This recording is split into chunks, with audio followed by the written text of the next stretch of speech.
In this question, we will prove that the root of 1 plus sin a upon 1 minus sin a is equal to sec a plus tan a. We will use the following formula to prove this question. Cosec a is equal to 1 upon sin a, sec a is equal to 1 upon cos a, and tan a is equal to 1 upon cot a. And out of these three equations, the first one will be primarily used in this question, that is sin square a plus cos square a is equal to 1. In order to solve this question, we will first multiply the numerator and denominator by 1 plus sin a. As we can see, the numerator becomes 1 plus sin a to the whole square, whereas the denominator becomes 1 minus sin square a.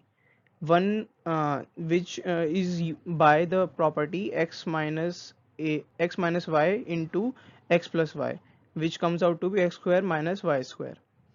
Now, in order to further solve this question, we can write 1 minus sin square a is equal to cos square a using the property mentioned on the last slide. As we can see, the 1 plus sin a to the whole square and cos square a, we can remove the root from this question, and we will take cos a on the both of the terms as denominator. 1 upon cos a can also be written as sec a, and sin a upon cos a can be written as tan a, which is the final answer, which is equal to RHS. Hence proved.